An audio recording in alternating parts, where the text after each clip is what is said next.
Happy Friday, everyone. I'm going to be chatting with a total badass, Brent Gleeson, Navy SEAL, talking about embracing the suck. Should be a good one. Hey, Brent, how you doing, buddy? I'm good. How are you, sir? I'm all right. I'm all right. Thanks for joining us. I know how busy you are, and you got like 10 million things on your plate. So, um, your camera looks a little bit out of focus. Is it? Is there something on there? Or? No, I don't know what that is. Probably one of my kids was holding my phone. All right. Well, perfect. Well, listen, man, I'm going to do a brief intro just while everyone logs on. It's a real pleasure to talk to. There you go, man. That's much better focus. It's a pleasure to talk to Brent Gleeson today. As I said in my intro, total badass in every single respect, and I'm going to go over why. Not only is Brent a Navy SEAL combat veteran, award-winning entrepreneur, best-selling author, and acclaimed speaker on leadership topics and team building. Upon leaving SEAL Team 5, Brent turned his discipline and battlefield lessons to the world of business, where he was founder and CEO of TakingPoint Leadership, a progressive consulting firm with a focus on business transformation and high-performance cultures. His leadership philosophies are also published in Forbes, which he writes a weekly column for. Brent's won numerous awards, as you can imagine, for his business leadership. He was named one of the top 10 CEOs in Entrepreneur Magazine. He's also best-selling author of 2 books, one of which we'll talk about today, Embrace the Suck and Taking Point, both of which focus on how to lead a greater life better than just yourself. He has degrees in finance and economics from SMU, a graduate education from Oxford in England, and an MBA from UCSD. He's on the executive board of the SEAL Family Foundation. His family is also an ambassador family for the March of Dimes. So very excited to have you on today, Brent. Talk about your book, which I read, which is unbelievable, Embrace the Suck. It's the Navy SEAL way to an extraordinary life. So again, welcome and thanks for joining us. Oh, thanks for having me, brother. Been looking forward to it. Awesome. So let's just talk about a little background. Discuss for people who may not know, what is the training that goes into becoming a Navy SEAL in brief? Well, for most, especially these days, the training begins well before you even join the Navy. I mentor young men into the program now, and I give them at least some of the lessons learned that I applied when I finally made this decision to transition from the world of finance after college to join actually one of my college buddies on his journey to becoming a SEAL. And we started training probably a year and a half minimum prior to even enlisting in the Navy. And so that obviously involved a lot of running and training for marathons and all the calisthenics associated with just preparing mind and body for passing the initial physical test to get into the program. That's essentially the easy part. And many still fail that. But then going into the program, of course, the program's roughly, it expands and contracts depending on who's in charge and how they've evolved the program over time. But, you know, it's upwards of 14 to 16 months of extremely arduous training, the first 6 months being BUDS, naturally an acronym. It stands for Basic Underwater Demolition SEAL. That's typically what you're going to see on, the Discovery Channel or and depicted in movies. And it's broken into 3 phases. The first phase is typically what you see of a lot of what they call physical training, which is more like torture. But in those first 5 weeks, they're really weeding out the majority of the class. So you have about 4 weeks leading up. So you have some indoctrination for a few weeks. Then you have first phase for about 4 weeks. Then you lead up to Hell Week, which is typically what people think of when they think of SEAL training. Starts on a Sunday, ends on a Friday, and most of the class does not make it through that portion of the training. So Now tell us a little bit, again, in brief. Everyone's heard about Hell Week. What exactly is Hell Week in brief for those of us who have done nothing anywhere near that? Sure. Most of the class actually enters Hell Week either sick or injured or both, because those weeks leading up to Hell Week are just as challenging. You just get to sleep for a few hours a night. And it starts on a Sunday evening, ends on a Friday afternoon for those that finish. You sleep maybe at most a couple hours, and it's not really sleep. During the entire week, you run the equivalent of multiple marathons while wet and sandy, swim dozens of miles in the open, frigid ocean. People think, oh, San Diego, it's sunny, it's warm. No, that water's fucking cold. Especially in the wintertime, which we went through Hell Week. It's in the 50s. And you're running the opposite course. It's constant motion, constant physical activity. And you learn very quickly that you'll go further faster as a team. Those that do not transition their mindset from individual exercise to team exercise typically are left behind. And so, the students, you're dealing with injury, illness, just the it's a wonderful social experiment of mind and body when you think of it from a cognitive standpoint and a physical standpoint. People always ask, well, is it more physical, is it more mental? And those two things, as you well know, are intimately combined.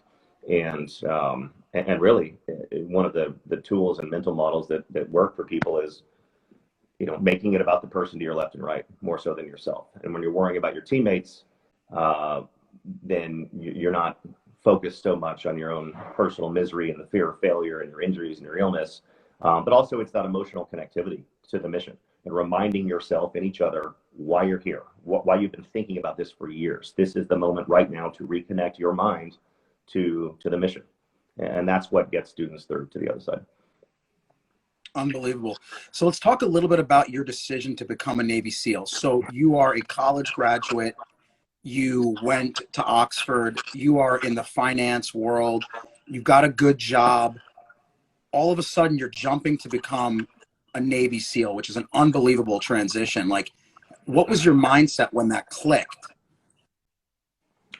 It was a gradual journey, but I had really no ambitions to join the military predominantly through most of my college career.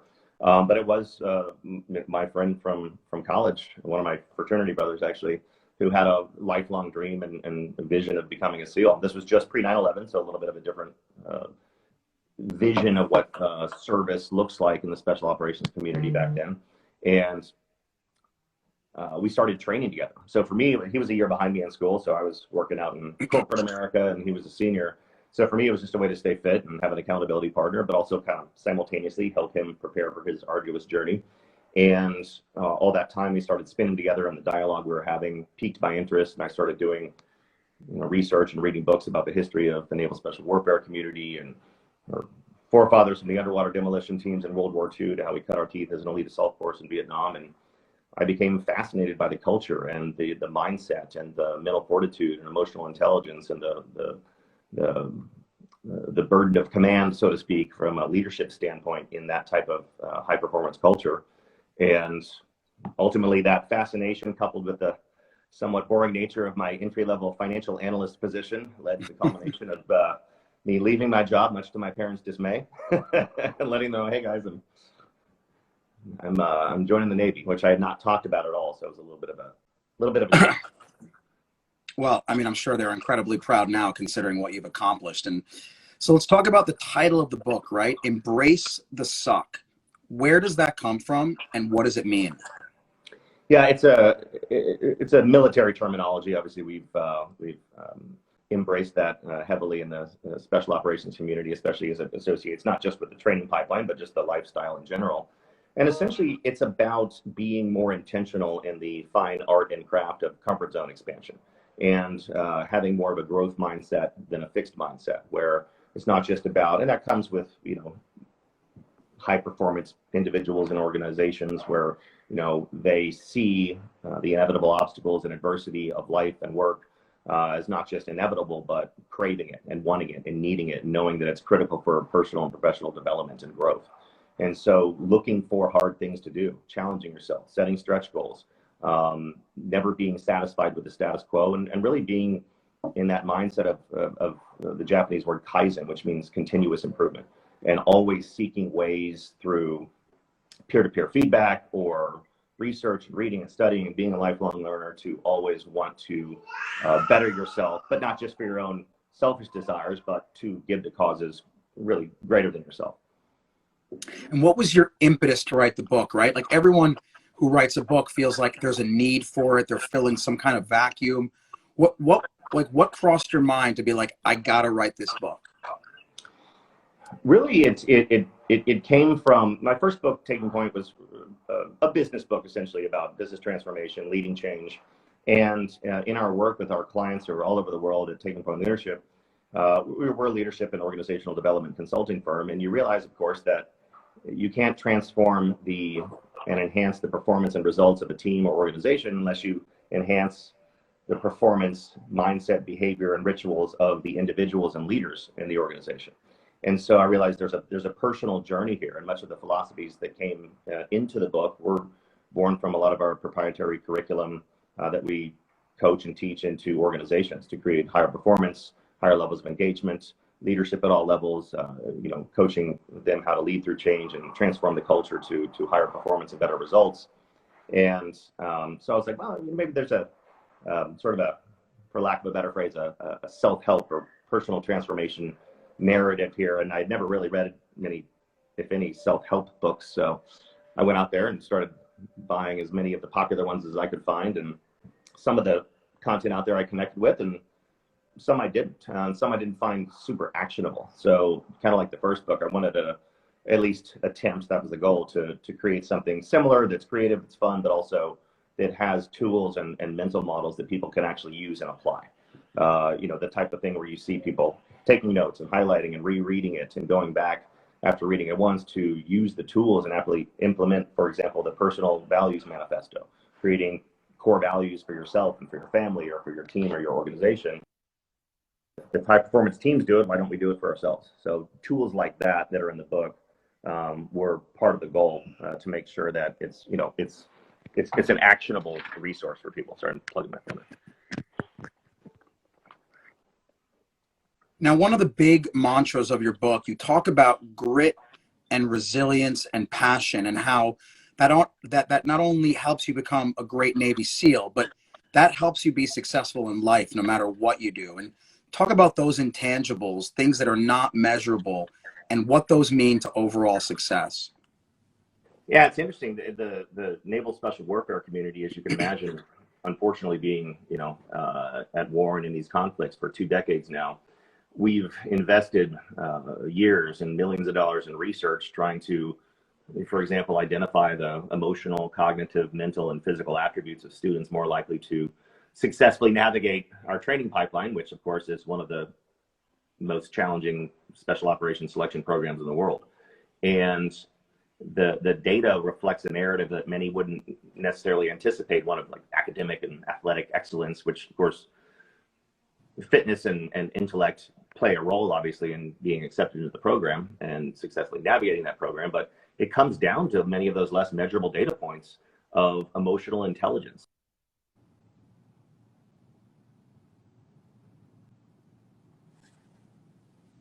I think we lost your volume there, bud.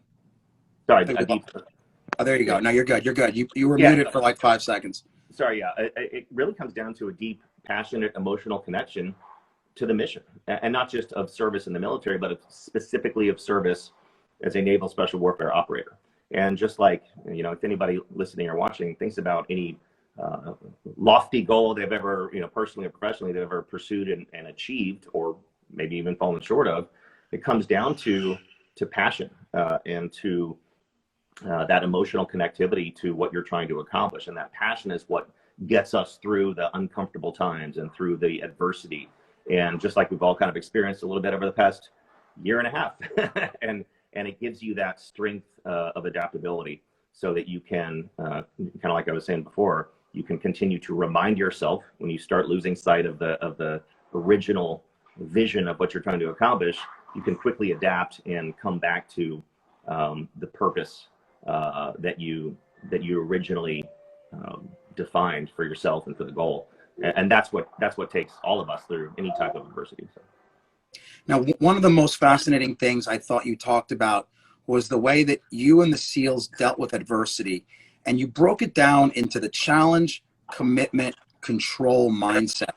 Maybe tell our listeners a little bit about what that mindset is and how that helps anyone, not just Navy SEALs, overcome adversity. Sure. Yeah. Those 3 pillars really encompass what a growth mindset really entails. So challenge, of course, being that with that growth mindset is we, again, don't just accept life's and our work's inevitable challenges, but we crave them. We know they're coming.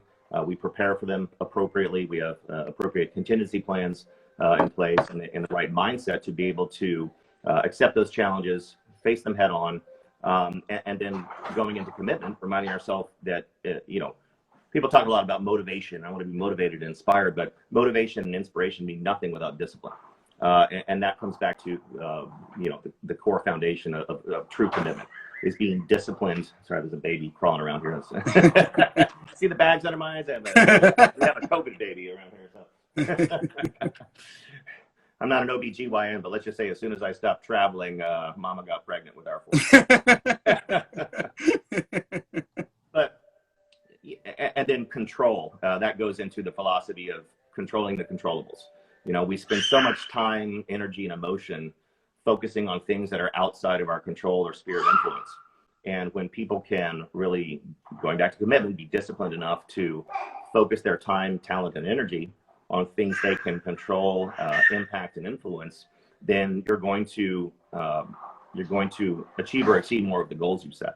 So going back to the challenge, facing those challenges head on, being committed, being disciplined, having high levels of personal accountability and ownership, and then focusing on what's in your control, then you're, and I reference James Clear, phenomenal author in the book, but he breaks it down in such a simple and genius way of just putting better boundaries and lane markers, in our life, personally, professionally, and putting better constraints on ourselves, limiting our choices to choices that don't distract us from what we're trying to accomplish. Yeah, I think that's a great summary for anyone who's going through a tough time. Deal with stuff that you can control, and that's within your control. Don't worry about stuff that you have no control over. Be disciplined and look at these adversities as challenges. You also talk a lot about mental fortitude over physical fortitude and the importance of constantly expanding your overall comfort zone. Talk a little bit about how you expand your comfort zone and why that's so important. Did you catch me there? You frozen? Brent, you there? Looks like you're frozen.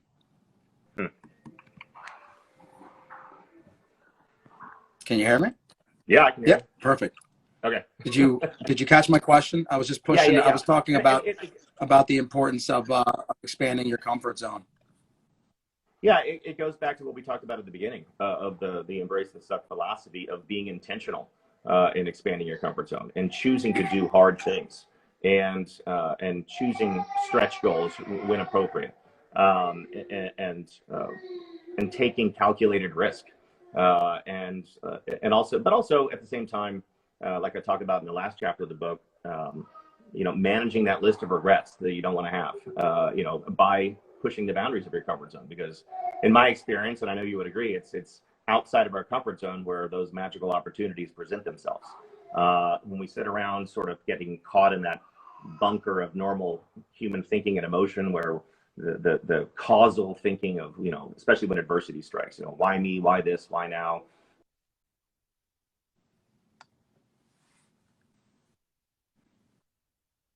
Oriented.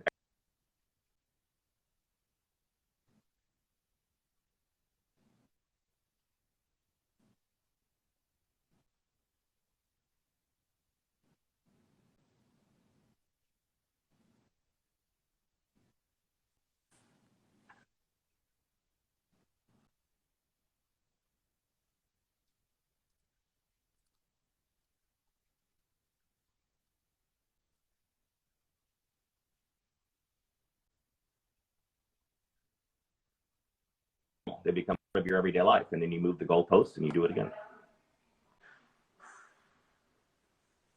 Now, you obviously had a job that none of us have been in that particular situation, very different than normal, jobs that people have.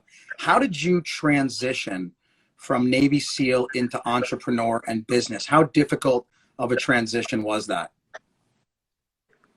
There's obviously challenges with that transition, but what I've seen, not just from my own experience, but from friends and teammates and colleagues of mine, that when you have, just like anything else, when you have a measurable and executable plan, then that transition becomes a lot more easy, and you can accomplish more of the goals you're trying to set out. So my plan was to use graduate school as a transition platform. So, I took the GMAT well before even my last deployment, and was accepted into the program that I went into before I even got out of the Navy. So I started my business school program literally like 1 week after I transitioned. So it was diving headfirst from one thing into another thing, and it was a good, I won't say distraction, but it was a good way to transition my mindset into the next phase of life, and obviously meeting a lot of new people and the networking opportunity that graduate school presents itself, and then just being so busy with the work and with the studying and the research that, and then it sounds kind of cliche, but yeah, I met my former business partner in graduate school, and launched our first business during the very tail end and upon graduation. So, and then you're just on that speeding freight train of entrepreneurship. So that was kind of the transitional journey, and it worked out. So. Now, how do you, now in business, how do you inspire those around you? How do you build that team in the same kind of vision as you had back when you were a Navy SEAL in terms of getting the best out of your teammates?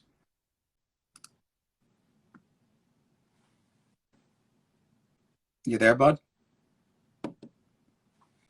Frozen? Can you hear me?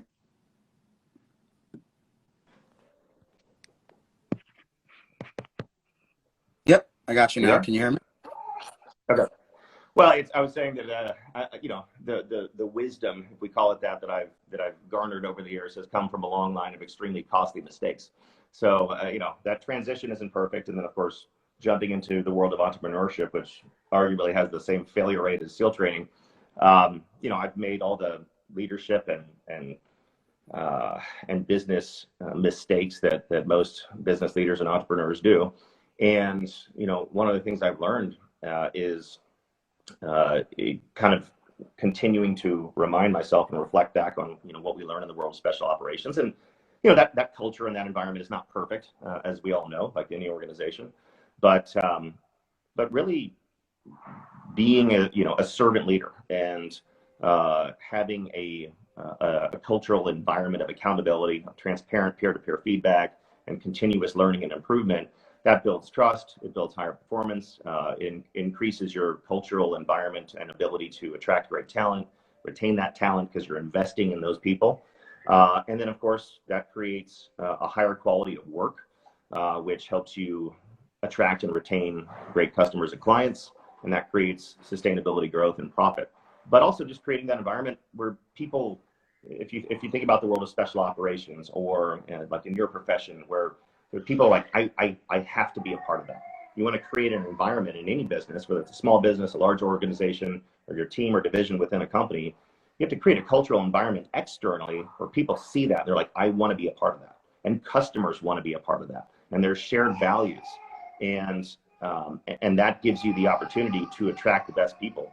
And an environment almost where people don't really need to be managed. You lead them, but they don't really need to be managed. And I've made all these mistakes many times, where we hire for subject matter expertise, or we got to go get this person, or we lost this person, we got to fill that role real quick, and you go hire the wrong person just because they're an expert in some given field, but they're not a fit for the organization.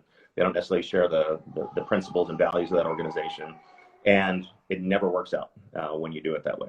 And when you learn, and we do this, or at least we try to do it as effectively as we can in special operations, but we try to integrate talent that have a shared sense of purpose and the same values, and I don't like using the term culture fit because that's kind of broad and hard to define, but there are ways to obviously peel that onion back and break it down. But when you can make strides and put mechanisms in place to attract the type of people you want that share the same passionate connection to the mission and vision of and purpose of what the organization or team is trying to accomplish, then you're definitely going to win more and go further together as an organization or a team. So.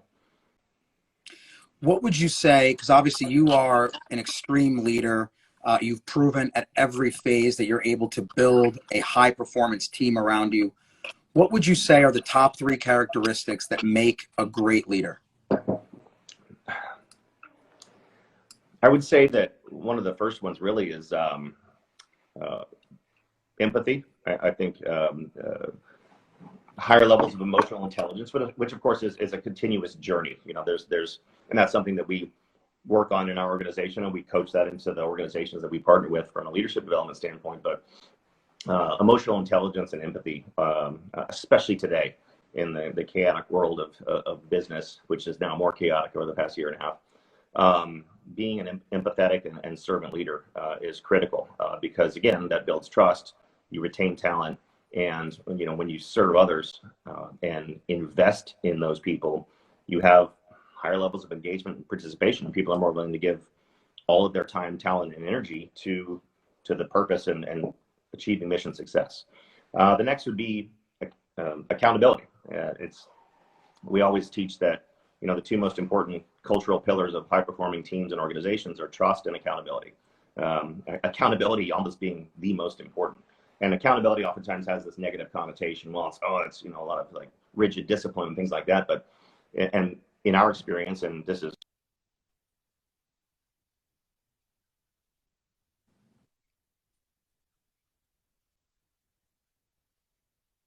that improves engagement, improves retention. People are happier, they're more fulfilled because they're surrounded by colleagues and peers that get shit done, and they support each other in that initiative to achieve mission success. And there's transparency, and there's clear communication, and people are supporting one another. And in that type of cultural environment, people are looking out more so for the person to their left and right than they are themselves, which creates that overlapping web of performance.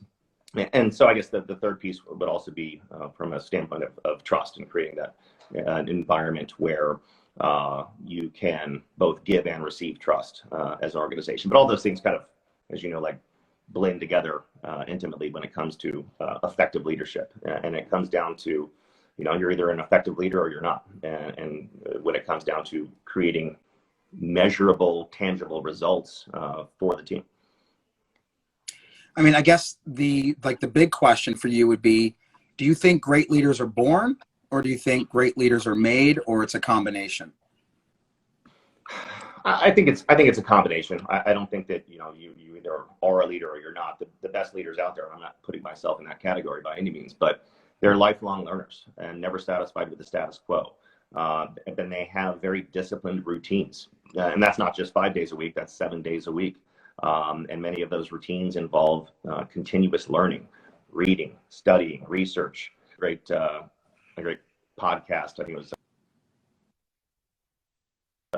Bradley, and he was interviewing a guy. He was talking about some of his sort of routines. One of his routines was, he's like, I try to learn one unique thing every single day. And sometimes it's one of those, whether it's like reading an article or listening to a podcast or, you know, a chapter in a book. And sometimes he's like, sometimes I'm wondering, like, why am I even learning this right now? This has nothing to do with my work or my personal career or growth. He's like, but then over time, those puzzle pieces start to come together. And you might have an epiphany and an awareness of, you know, a new career path or a new idea for your business or for your personal life, or how to build better relationships or be a better spouse or parent. And that's really one of the core pillars, being that lifelong learner, so that you are not just made, but you're continually reinventing yourself as a student of leadership. Listen, Brent, it's been half an hour. I just want to say, unbelievable interview. Really grateful to have the opportunity to kind of delve into your mindset, see what makes you tick, because clearly you've been successful, ultra successful, no matter what you decide to do. And I think that's a tribute to your dedication. You're an obvious role model for every single person listening to this. Make sure you buy the book, everyone. Embrace the Suck. It's absolutely unbelievable. And Brent, thank you for all you've done for this country. Truly just admirable. And again, thanks for all you've done in business, and you're very inspirational for all of us, including myself. Well, thank you. I've done very little compared to many, so I appreciate you saying that. But I've been blessed to be able to stand on the shoulder of giants and be a part of a community that is, the recognition, for those that I had the honor to serve with is it's hard to put into words. So, but again, thank you for your time, and it was an honor to be on the show. All right, Brent. Much respect, bud. Thanks, brother. Talk to you later. See ya.